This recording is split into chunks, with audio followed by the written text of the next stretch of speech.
My timing was off. Hey, welcome to the show. I'm Yanni Rude.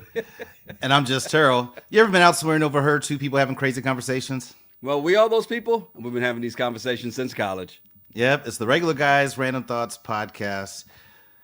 Ready to Love, season 7, You love this. episode 11, Miami Yes, you do. recap. Be sure to like, subscribe, rate, and please leave a review. Indeed. Now, last week when we left off, there were 2 women up for elimination, right? Mm-hmm. Mercedes and Sue Ann. And before we get to what happened on this week's episode, you and I have talked about this before, especially last week, about the fact that not understanding the concept of the show. Why are people getting eliminated at this point, right? And Rachel agrees with her. She says, this is my first season. It will be my last because I don't understand the concept of the show. If I agree. Mercedes or Mark Anthony are connecting, then why would she go home? Because she doesn't want to connect with anyone else. I don't understand the point of this show. You know what? That is a great point because she even goes and say, why is any woman going home at this point if all of them already have their connections and a woman went home last time? So I'm trying to find something to disagree with, and I can't because honestly, I'm having a hard time understanding that too. The show's garbage. Garbage. Garbage, however you want to put it. It's terrible. And I agree with what she's saying. It's like the whole elimination thing doesn't make sense. And then you have the eliminations where there's more guys. At this point, where you have more guys than girls. I'm sorry, more men than women. Or you got somebody who's not connecting with anybody. And the one connection they have gets eliminated. And so then they're just stuck out. You know, I think about Blue, good old boy Blue. It's just this whole thing doesn't make sense to me. And the fact that if they all lived in the same deal for the period of this, like you see in Married at First Sight, to me, that'd be more interesting. And I'm hearing, I think they've done that in the past. But in this is like a part-time job to do Ready for Love. They're not getting no $15,000. I mean, $50,000 like on Married at First Sight. Well, interesting thing about, I don't know if they're getting $50,000. I think they don't. They pay $50,000 to not do it. It's like I think that's the way. I don't think they get paid $50,000 to do it. But even in this one, I agree with you in the sense of halfway through the season, let's do eliminations. But then after that, people have made their connections. Let them work it out, right? Because obviously, as we knew, we kind of predicted this. Sue Ann gets eliminated, right? As we get to this week's episode, I thought it was gonna be Mercedes. Okay, why? Because of Blake. But Blake hasn't caused any drama recently. So, and all the women are pretty much ignoring Blake except for Susu. So at this point, I wasn't surprised to see her go. Right, she goes, and the problem I have is Tommy says after that, and I really question, how does Tommy fix his face to say, for a healthy relationship, you have to have shared values. Yet, as people build stronger bonds with one person, you eliminate them. What are you doing? How are you going to fix your face and say, for a healthy relationship, you have to have shared values? And as they share these values, you go, you know what? Yeah, you got to go. Yeah, well, we all know what's going to happen. Blake and Sue Ann are still going to stay in touch. Oh, yeah. And still pursue whatever she thinks she wants to pursue. Mm-hmm. That's true. While we're here on this, then let's just go straight to Blake. I know it skips a little bit past the episode, but you and I predicted, and I've seen people also predict this as well. Say in the comments last week, saying that if Sue Ann gets eliminated, then Blake would be gone too, and Blake decided to self-eliminate, and Jeffrey and Mercedes couldn't be happier. Well, they'd be happier if they got a chance to tell him in front of everybody, "You're not ready to love." And we hate you. we hate you so much. Like they wish they could have got a chance to do that on live TV, but they didn't. But when Blake met with Tommy, and Tommy says, "Well, do you feel you learned anything?" "Oh, well, yeah." And I'm like, "No, you didn't. You didn't learn a damn thing about yourself. Other than that, you're better than everybody that was on the show." I mean, you don't trust the fact that he learned a few things. He learned how to. That there was more than one way to do things. He's obviously been doing it the wrong way with the 3 kids with 3 baby mamas. No, Blake knows how to sell BS. You know, it's almost like he's a salesman. He knows how to like fake this stuff, and it makes it seem like he's a good dude. But he didn't learn anything out of this whole process. You know, Mocha Mojo says he had no choice. True. He would have been eliminated if he stayed. Yes, he knew it. We knew it, and He wanted to get ahead of it. That's like quitting your job before they come fire you. It's like, hey, Yanni, I need you to come in our office, meet with HR. You know what? I quit. No, well, no, there's a difference. I'll tell you why there's a difference. If they fire you, at least there's a severance. Not always. Oh, that's a good point too. Well, if there's no severance, yes, you're right. You know what? So you can't say you got fired. No, I decided to leave because, you know, we just didn't see eye to eye. Yeah. Our goals were not aligned. So I decided to leave. Well, you know, were things wrong? No. Yeah. Well, you know, as we get back to the start of this episode, after Stuart gets eliminated, they had the breakfast and the pool party. Mercedes and and Anthony talking, right? Because, you know, she had a connection with him for a little bit. But I like the fact that she told him that she feels like she's a liability to him and that she needs to grow more. So, you know, I like you, but I don't feel like I'm on your level. And this is something you brought up before. And then for her to actually come out and reiterate it, I thought was good, just to lay the groundwork. Here's what it is. Look, you're a great guy. I ain't ready for you. Well, and that's what we talked about last time. If you're not ready to get involved with someone at Anthony's level, not only, you know, where he's at professionally, I don't think that's the issue. I think the issue is the fact that he has a daughter. Right. And she's not ready to be stepmom. So it's better to go ahead and just say, you're cool, you're great, I'm not ready for this. And I think it's great that she recognized it.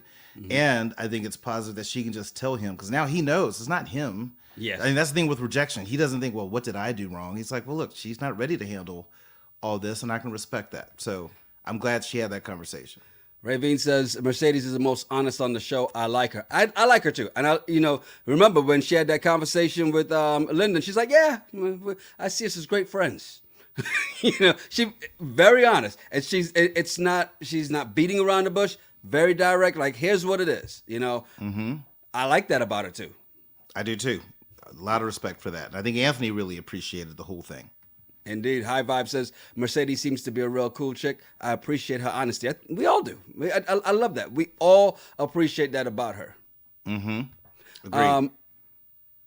When Anthony then goes over to Cynthia and does his Sports Illustrated out of the pool into a kiss. Her man say, you. I like these two together though. I like Anthony and Cynthia. You know, he was a late bloomer on the show, but he came on strong, and he just came and snatched Cynthia out of the way. And you saw that, but she was just like, no, this is the guy. And you kind of saw this coming. Well, what I think really happened is he's like, okay, Susu's gone. Mercedes friend zone me. I got one last shot. No, stop it, because This is my only shot, so let me go big right now. And so he kicked it up a notch with the affection, because he had only one person left. But that was the right person for him in the first place, and we knew that. We saw that before. Well, I think for her and for her ex-husband, he's the perfect person Yes. compared to the other guys. But I think that was great that they had that moment. And even she said that she wasn't kissing anybody, but she wound up kissing Anthony. What'd she say? She wasn't kissing anybody until she had made a choice. Right. So maybe she did. What I thought was weird, and maybe it's just the way the camera was doing it, Andre wasn't sitting by the pool while they were having this, Sports Illustrated jump out the pool makeout sesh, right? But or was he? He was. He was he was looking. At least the way the final edit was, it looked like he was sitting at the other end of the pool and he was looking, right. I will say it's one of those things. Like, even when he kissed her, she got, "I'm gonna kill you." I mean, so that's usually not the first response you want to hear after you kiss somebody. I'm gonna kill you. That's a little creepy, but maybe she liked it. I don't know. Apparently she did, because she did it again. So, and she didn't say I'd kill you again. No, she did. But I think that's where they had to let us in on the joke in that space, because she told him. She didn't tell everybody. She told him, when I kiss somebody, I'm not going to kiss anybody until that's my person, until I know this is the person I want to be with. And I think that's why she said that, because he comes out the pool, they kiss, and she's just like, I'm gonna kill you. Still sounds creepy though. I'm just saying. It does, but I think she chose correctly. She did. Before we continue, Melissa wants to know, Terrell, where's your brown juice? Woodford Reserve Double Oaked. Good, because Ravine says, yes, we need to have a drink of the night for these recaps. We can easily do that now. And to be quite honest, when we first started the podcast, we'd actually do that to close out the podcast. And you know what? Maybe we commit to that for the rest of the season.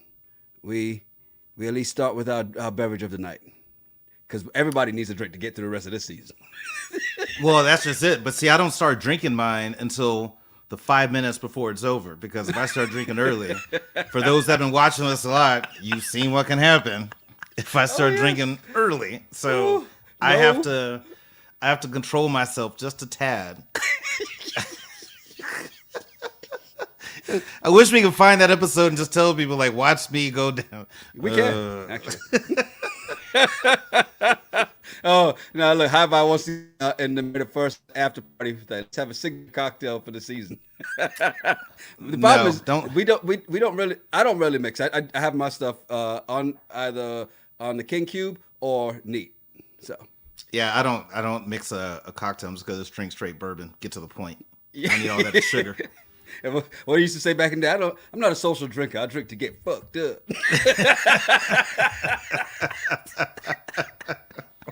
All right, off our drinking. Let's get back to the episode. This wonderful episode that we had to watch tonight. The candle making session. They had to go out and make candles for their connections, and we find out that Tony's not horrible at just one thing. And he's horrible at arts and crafts, which is an understatement. And then while he's trying to burn the house down, Morgan has to sneak off to go see Lyndon. Yeah, he was happy to see her in that dress. You can't expect Hulk Smash to start doing arts and crafts. Expect Tony to come in and make candles. Yo, he looks so like, all it says. That is hilarious. What do you think of Morgan sneaking off while Tony's there making his, burning his candles? Actually, what do you think of her going off and talking to Lyndon in that moment in their conversation? I thought it was great because it was a safe move. You don't do that in front of crazy. So he says, "Lyndon, we got 5 minutes. Go." Here, let me twirl around this dress real quick. All right, yeah, cool. Now I gotta go. He coming. Yeah, look, you're right, High Vibe. Tony is a man child. He really is a man child.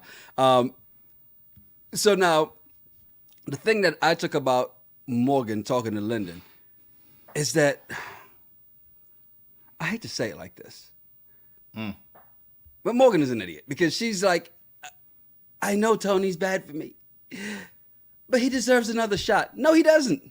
Yeah. Lyndon is here having this conversation with you, telling you that, look, how childish it was for this man to say, I'm playing for you to come sleep in my bed, and you're just like, yeah, but he deserves another shot.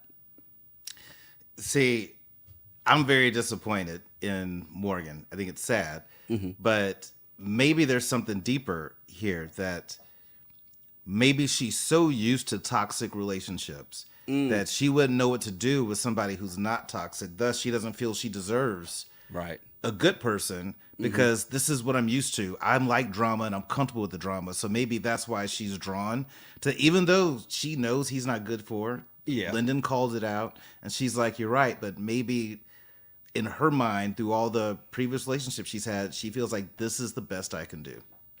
Or is it that she feels she can fix him? Because she goes to make her candles with Cynthia and Mark Anthony, can't make it through any part of making this thing, breaks down in tears, says she's going to leave and come back. And she's breaking down because her conversation with Lyndon is kind of now working on her mind, because she's like, okay, wait a minute. You know what? I literally just said this man isn't good for me, but I still want to give him another shot. I think that's what was eating away at her, right? So she breaks down, and here's the moment I really like. This was to me a really good moment. Cynthia was like, I'm gonna put my candles to the side. I'm gonna go lend an ear to Morgan. It was good to see. It was. I think she needed to have that support in that conversation. And even Cynthia, in the nicest sister girl way possible, was like, okay, but do you realize how is he when he's mad? So when you see that, she's trying to tell her, Yes, when someone shows exactly. you they're crazy, and she's just, well, the heart wants what it wants, and I'm just drawn. And I'm just like, Cynthia did her best without saying, bitch. I knew that was coming. Do you not see what is going on here?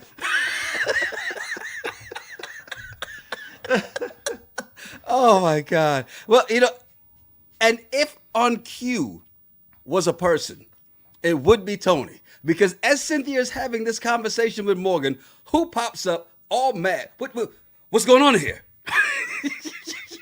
Well, like, who created the mess? Mark Anthony's like, hey, yo, Tony. Your girl in there crying. And he's like, what? What's wrong with Morgan? I don't know, but she been in there a while. Yes. You should find out. And then grabs popcorn.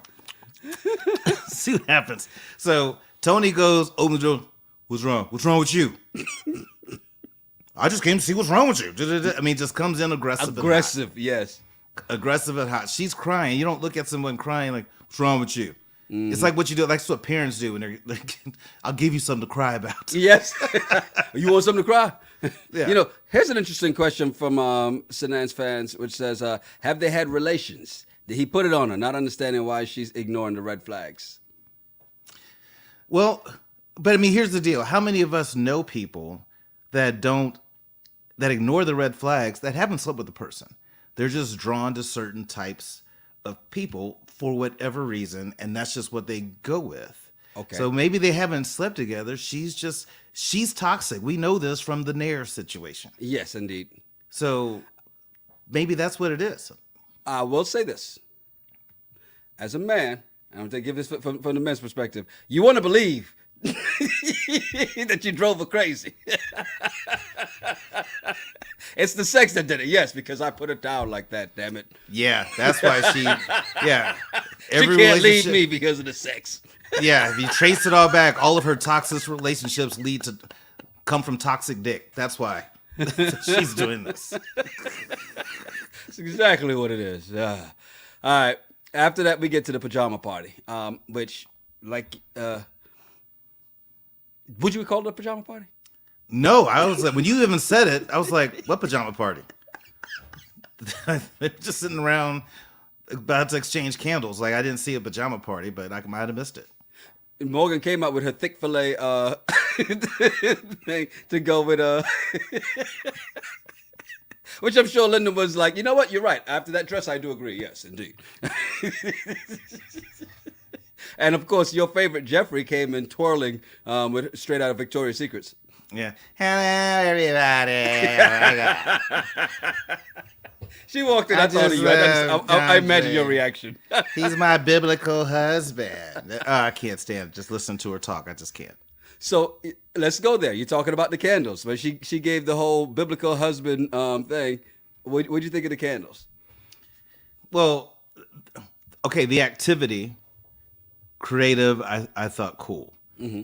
But again, biblical husband candle was like, come on now.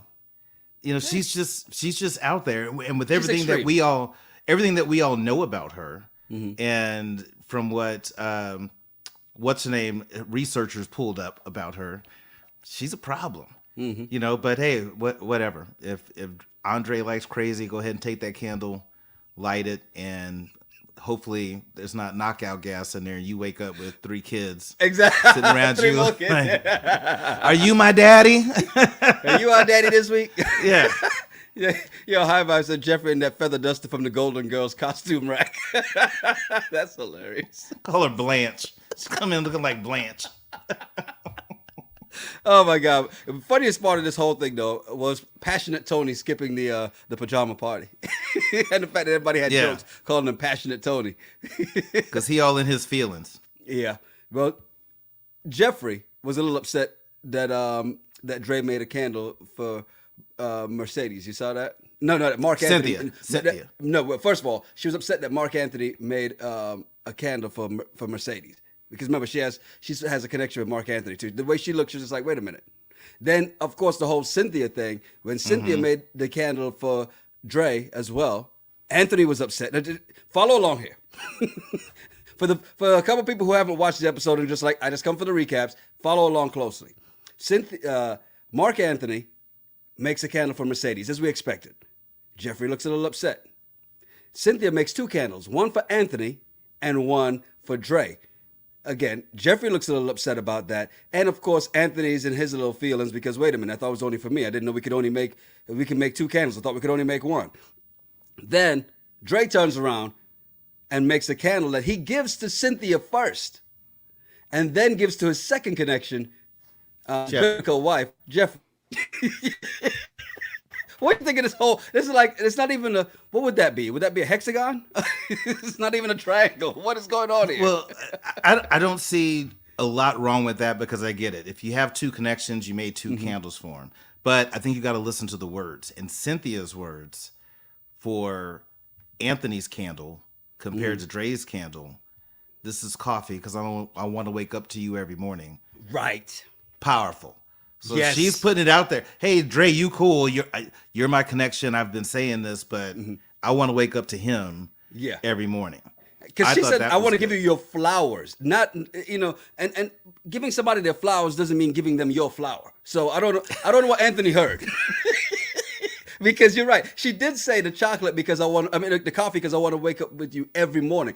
Yeah. That says everything. At that moment, drop mic, walk out the room. It's done. Yeah, 100%. And then for Andre, I think Andre was just spitting BS. But here's what I feel like Andre did. Mm-hmm. My gold medalist is Cynthia. Yes. My runner-up. And then with a strong silver, Jeffrey. Because you come in the hot tub with your leggings on. Yeah. Can't forget that scene. Jesus Christ. If I ever met Jeffrey, I'd be like, hey, number 2. That's just what I'd call him. Hilarious. They should even say it. I'm going to go take a Jeffrey. If I go to the bathroom, I'm going to go take a Jeffrey. You are stupid. Now, here's what I thought was very thoughtful, right, in this whole thing. Because, I see Mocha Mojo said that Cynthia was thoughtful with her candles. I thought, though, Lyndon was very creative with his. He made a candle for Morgan with 2 wicks. Yeah, I thought it was pretty 2 wicks. He said, only light one. I thought that was gangster. I thought that was just gangster. I'm like, Lyndon, sir, bravo. Indeed. Bravo. You got to give him his props. I like High Vibe's nickname for Tony instead of Passionate Tony. Toddler Tony needed a timeout. He knows his temper. It was best he slept that off. You know what? You're right, because after what we saw in the last episode, brother man, whew. Yeah, Hulk smash. Tony mad. Oh my God. Next morning, Morgan and Tony, of course, get together, and at least he apologized, right? I mean, he knew he was acting like an ass. He took his time out. He apologized. But I've seen the movie enough. Abusive men usually apologize, right? Didn't Ike always bring Tina a gift the next morning? Right. We saw what's love got to do with it. He just put down a nice little package. Sorry about the black eye. My bad. I was tripping. Right. Exactly. And that's who I see when I see Tony. And then Morgan even asked, well, what are you bringing to the table? And he says exactly what he knows she wants to hear. Right. And what does she do? Fall for it, hook, line, and sinker. Well, and here's the thing, and this is what's sad about Morgan. Tony is telling you who he is. When he was talking to her that morning, she's like, well, why should I pick you? I'm a provider. This is the sentence that he said that I'm like, this is the red flag. I will help you grow and lead you in the right direction.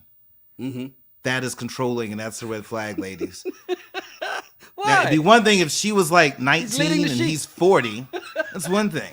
But that is a red flag. If a man tells you, I'm going to help you grow and I'm going to lead you in the right direction, girl, you better watch yourself. No, you're right. You're right. I can see that because, but it was so typical of Tony to say. He thought he was being very complimentary, and but he knew exactly what to say with her because remember from the very first episode, she's been on this spirituality kick. And she said that from the very beginning, right? She needs a spiritual connection. So what did Tony became, I've got a spiritual connection. Let's do this, He's saying everything he wants her to hear. And of course, Right. they seal it with a kiss, and it's off to leave their getaway. Yeah. Yeah. I mean, and then we just look at him and he's looking at her with, she always has her chest out. And so he's just looking at her like with LL Cool J, like licking his lips. Yeah. I'm going to be there for you. He just wants to smash. Hulk smash. And he will. And as people have kind of said in this, he probably already has. I don't think he has, but regardless, I hope that Morgan makes the right decisions at some point. I just feel bad for her because when I think about people I know that have been in abusive relationships and all that type of stuff, I'm seeing the things that I've seen my friends go through in the past that I'm like, I've seen this movie. Yeah. This is how this dude is going to be. And, she's just not there. Yeah. Yep. It's what High Vibe said. Tony's the guy you never answer. You never answer the question, "What are you looking for?" You never ask the question, "What are you looking for?" He will become and say whatever you want, which is exactly what we saw there, right? Even though Ravine says, let Morgan and Tony have each other rather than bleed their toxicity over everyone else. You know what? And there's the other part. Crazy knows crazy. We've said that before. Well, we get to the ladies' deliberation, right? And Jeffrey a little upset that Blake self-eliminated. I mean, nobody was surprised that he self-eliminated, but Jeffrey, of course, wanted to eliminate himself. What I did like when I saw this says Tommy's asking the women, tell me about the getaway, tell me about this. I like how Mercedes gave support to Cynthia and Anthony, right? And she's just like, yeah, I had a connection with Anthony, but I wasn't ready for him. He needs a woman who is going to be ready for the level that he's at. And, Cynthia is that woman. And I like them together. And I'm like, I like to see this. This is good. A lot of good energy around Cynthia in this episode. Yeah. And I think that's the maturity of Mercedes. So that she's like, you know what? I'm not right for this guy. Thus, I don't want to hinder the connection that Cynthia has with them. Let me go ahead and pull myself out. Right. And then also not pull myself out because I'm better than Cynthia, but congratulate Cynthia, but more like lift her up. Yes. And I think that's what she did in this, which is, I'm like, this is for reality TV. She pulled a good move that you don't hardly ever see. Very true. On the other hand, Jeffrey couldn't help but try to one-up Cynthia when Cynthia said, my first connection, the first person I really connected with was Dre, which we saw that early in the season, right? But even after saying that Anthony was her person, so she didn't say that first. She already said, Anthony's my guy, this, that, but my first connection was actually with Dre. Jeffrey, you can see, boy, she was just not happy, but she said it. And then even goes on to just, okay, I got to one-up her. I'm going to say how powerful our connection really was, though. Right. Right, because that's the kind of person that Jeffrey is. Cray, cray. Yeah, I said it. I know we shouldn't call people that, but I said it. She's got issues. Yeah, indeed. Look, Mocha agrees with you, says Jeffrey's full of herself. She is. Yes, Very. Mocha, she is. I don't see how you can be full of yourself in her situation.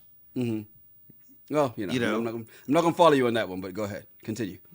Well, I'm just saying that you can't go around thinking that you're a Mercedes when you're really a Ford Focus. And it might be shiny on the outside, but on the inside, it's a Ford. Hey, do not knock Ford. My Mustang's a Ford. Doesn't matter. I'm just saying that she thinks she's something better than what she really is, and she has a lot to offer than what she actually does. She doesn't. Well, she's beautiful, right? So she's a beautiful woman. So that you have looks, you have pretty privilege. But what else do you bring to the table besides more people that need to eat. Lucy agrees. You said, I'm tired of seeing lemon sucking face Jeffrey. Robin says, Jeffrey's a Yugo. Damn. We haven't heard that in a while. Sedass fan says Jeffrey's in her own alternate reality. And since you brought up Mercedes, I'm just going to throw this in there too, because Mercedes, High Vibe says Mercedes is so gracious and mature. She comes off very mature. She really does. Even though she knows I'm not ready for some of this mature stuff like the kids and all that. That's not for me yet. And eLove173 says Mercedes is so sweet and honest. I like her, which is quite the opposite of what everyone is saying about about Jeffrey. Black Tornado says, and her tiny bites, talking about Jeffrey here. And also for Mocha, as it will be said next week, she's a liability. Yeah. Speaking again about Jeffrey.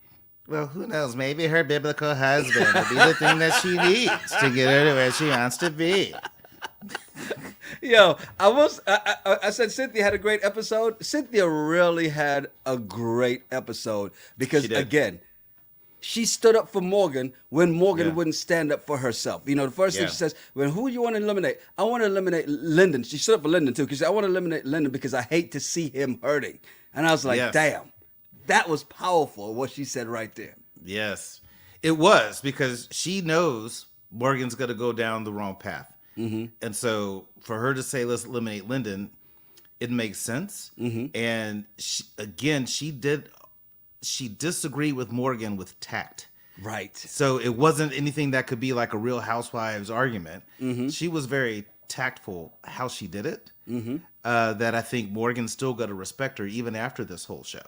She should, because, you know, one, she supported her when doing her candle making crying session. She was there for her, did not get up and leave when Tony came barging in. She stayed there because had she left, Tony would have ripped Morgan apart in that room. What you crying for, girl? What you crying for? He would have had, it would have been so bad. It would have made it worse for her. So I'm glad she stood strong, right? And then even in this, as she's telling Morgan, this guy's not good for you.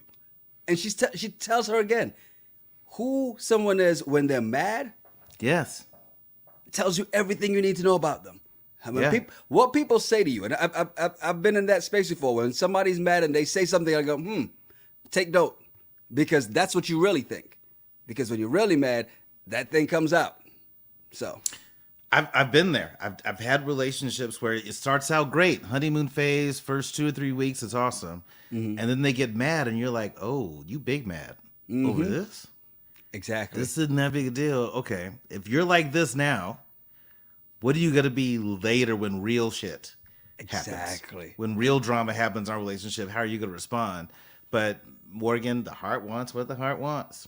You know, like Ravine said earlier, Tony's such a big baby, right? Indeed he is. Also, Monique pointed this out earlier. If Morgan rushes to have a child with that man, God, baby. Because remember, what does she want? Marriage in a year, a baby in 2, right? So, yeah. It's going to be one angry, crazy baby. I said I won't. Wham! Wham! This guy was listening. That's how that baby's going to cry. Give me milk, mama. Yeah, you give it. Make eye contact with her like. Yo, here's the thing though. I was wondering why they were trying to eliminate somebody else, and then you understand why, because it had to come down between Tony and Lyndon. And what Tommy did, instead of giving, because he knew if he left it up to everybody else, they were going to eliminate Tony, right? Mm-hmm. So what he do? He gave it to Morgan. Tells Morgan, go out with Lyndon and then determine whether you're going to eliminate him or he's staying. Which meant that if he was staying, Tony had to go, right? I'm assuming. They didn't say that, but I'm assuming that was the unwritten consequence. No, I thought it was her decision to decide if Lyndon should stay or go, not Tony. Okay, Tony was staying. But he said, go out with Lyndon and see if there's any more of a spark there to make you want to have him stay. So it was up to her to say keeping Lyndon or not. Mm-hmm. No, you're right. They go on this date, and I thought it was a smart move by Lyndon basically pulling a Blake and self-eliminating, right? I think so too, because he realizes you like crazy and I'm not. And so I've tried to help you. I've tried to point this out, but you are just drawn to this. So you know what? If that's what you want, be you. And then she did the one thing I can't stand is when someone's like, you're going to make someone really happy one day. I just can't stand when people do that, because you passed up a good person to be in your whatever. And I hope Lyndon does, because I've been told that in my past. Right. And I hope Lyndon does what I do, finds her later on social media to see how things are going. And it's just like, I dodged a bullet. Well, I'm so glad we didn't work out. Funny you should say that, because Ravi says Morgan is too toxic for Lyndon. He would have had nair in his hair after a month. and he's got a lot of hair, so she would have been like, I know exactly what to do. Well, but what she said is, when she said, here's the things I need. I need someone who has a strong relationship with God, which I don't know if Lyndon does. I don't know if that conversation happened. But then it was one of the very first conversations. I don't think he went down the rabbit hole like Tony did, with, of course, I was a pastor in a past life. Me and Jesus are like this. I talk to him every day. Man, if I just call him G. Yeah. We text all the time. What's up? But she also said, I need a protector and a provider. Yes. And so Lyndon says, you don't think he's just telling you that? Right. And so he's like, you know what? No, I can't be these things for you. Yeah. You're right. Because he's honest. He can't say that after this experience, I'm ready to get married to you within a year. Right. If that's her expectation, it's crazy. And I'm sorry, Tony's not going to marry you in a year. Exactly. But he will if she's willing to bow down and let him lead her in the direction that she's supposed to go and not where she wants to go. Yeah, but I think you lead from the front. He's going to guide her by the back of her neck. You go here. This way. You go here. This way. Exactly. It's, he really showed a better level of thinking in this, because what was the one thing she said in the deliberation? Well, it's his life. Because Tommy asked, how many red flags have you seen with Tony? Okay, what's the red flag you've seen with Lyndon? Well, and she couldn't really give one. She just goes, well, his lifestyle. Nights. He works nights. Okay. That's it? That was it. But she was still all but passionate about Lyndon. Outside the fact that he works nights. And Tommy tried to tell her, like, well, do you see how you're talking about him? That there's something there. But again, she shut that down because she was going to start crying again. Yeah. Because she likes toxicity. She just likes that. Yep, exactly. And Lyndon doesn't bring the drama. Lucy says Morgan is probably home kicking herself, watching herself, ignoring those blaring red flags. Yes. Especially considering this was filmed a while back. So, be interesting to see what happens now. No, I don't think she does, because people like her, they're not accountable. Yeah. It's not her fault. She wouldn't look at this and say she did anything wrong. She needs help. Therapy, counseling, she needs some help. So Black Tornado has a theory here. Says, I think Lyndon actually gave up on her earlier, but was trying to warn her. He peeped that Tony was not good for her. And here's the thing. If the man that you say you are so into and is so good for you says that if somebody else was here, this other man could have you, and you still go with him? Yeah, I'm Lyndon. No, I'm good. I think Lyndon was, and I think that's a good call out, Black Tornado. I think that's a good point, because the moment he checked out was how she responded at the dinner. Yeah. And the way that she was just he's trying to tell you the truth. And the way you responded, I think that's the moment where Lyndon was like, you know what? I can do better all by myself. Doggone right. There's better in the club. Yeah, there's plenty of women in the club every night. Look, next week's episode is going to be interesting. Where Black Tornado also said, did you see the preview? Where Dre's mama giving Jeffrey the business. I'm looking forward to next week's episode. I think it's going to be amazing. I missed the preview of next week's episode because I couldn't wait to stop this once it got to the end. I'm like, nope. Pause. Refill my drink. I'm gonna come upstairs and hop on the YouTube with Yanni. But no, I didn't see that. So what's happening next week is that they're meeting the families, right? And I think it was Dre's mom who was like, "So 3 kids by 31, it's something like a liability." You know, I figured that would be your highlight. I just knew you saw that. No, I missed that. So I'm gonna have to go back and rewatch that. You know what? Back to Tony and Morgan real quick, just because Robin made a great point here, and I can't believe we forgot to bring it up, which is, did you mention that Tony was still looking for Marcia to show up? Yes, I was about to highlight that comment myself. So you and I like Great this. minds think alike. Yes, but yeah, that's true. He was thinking the knock on the door was going to be Marcia. If Morgan's your one, why is Marcia even in the question? Why are you even thinking of that? Marcia's just going to walk in out of nowhere. Right. So I'm preparing myself for that. Like, he was wanting it. So good call out, Robin. I agree. Yeah, it shows again. Morgan is heading in with blinders, and we all see the train wreck that's there. And it's not like, you know, I don't think there's that much near she can put in Tony's hair. So.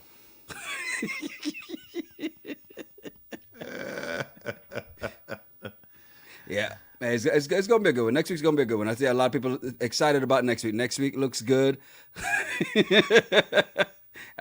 Even Ravine said she cracked up at when Dre's mom said that. And even someone asked, was it his, Lucy says, was that his mom or his sister? You know, somebody. And we'll find out next week who's laying the smack down on Jeffrey. You're going to enjoy that moment. And we'll be right back here to talk about it next Friday. But look, we do have an assignment for you. Because Monday evening, we're going to do episode 127. And that's actually going to be the first 5 episodes of Love is Blind Season 4, the recap. So that just dropped today. So you have an assignment over the weekend, you know, between the club, church, and whatever activities. You got Love is Blind, because Monday night, right back here to do Love is Blind, the first 5 episodes. I'm not going to any of those. I placed a liquor order that got delivered. And then DoorDash is going to be my friend because I don't feel like going to the grocery store to go buy food to cook. So I'm going to eat and get a lot of sleep. I got to work tomorrow, so I got to work through that. So yeah, I'll figure out a way to get through Love is Blind and be ready for Monday. Right. It's going to be a good one, man. And, of course, next Wednesday, back for Married at First Sight. That would be what? Episode 13? Lucky number 13? Yes. Yep. And then, of course, back here for episode number 12 next week when we get to meeting the families of some of the guys and Jeffrey getting roasted. We're all looking forward to that part. I got to go watch that preview for next week. I'm missing all that stuff that we're talking about right now. So I can't wait to see it. Everyone in here, make sure you hit the like button, and everybody watching this after this live, make sure you drop a comment as well in the comment section. I'm Yanni Rude. I'm Just Terrell. Make sure you follow us at Yanni Rude, at Just Terrell, and at RGRTPod. Yeah, send us some of your random thoughts, some of the bullshit you find on the internet. We'll talk about it on our regular show. It's the Regular Guys Random Thoughts Podcast. Cheers. Cheers.